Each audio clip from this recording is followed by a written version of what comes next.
నువ్వుండు, నువ్వు చెప్పన్నా. బిర్యానీ టేస్ట్ చాలా బాగుంది, కానీ కానీ అన్నారంటే ఆ కరుణాకర్ గారు ఏదో ఒకటనే ఉంటారు. ఏమీ లేదమ్మా, కానీ కానీ కానీ అంటూ సాగదీయడం ఎందుకు, చెప్పొచ్చు కదా.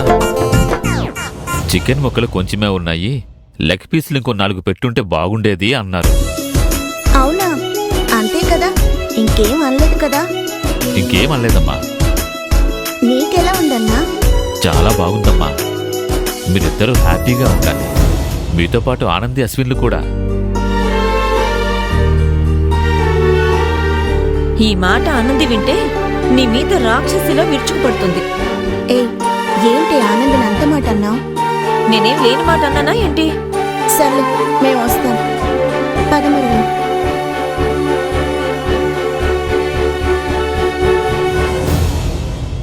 ఆనంది, రా వెళ్దాం.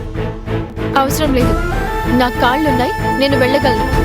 ఆనంది, నువ్వు ఎలా పడితే అలా వెళ్ళకూడదని అమృతక్క చెప్తూ ఉంటుంది కదా, మర్చిపోయావా? ఆనంది, నేను పిలుస్తున్నాను కదా, రా ఆనంది.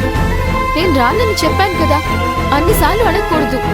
చూడానంది, నీకు నాకు మధ్య ఎలాంటి సంబంధం లేకపోయినా నేను రోజు హాస్టల్ దగ్గర నుంచి తీసుకురావడం, తిరిగి హాస్టల్ దగ్గర డ్రాప్ చేయడం అది నా డ్యూటీ అని నీకు చెప్పాను.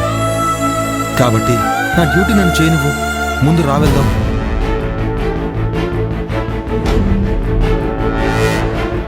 ఏం ఆలోచిస్తున్నావు ఆనంది? నేనేం అబద్ధం చెప్పలేదు కదా.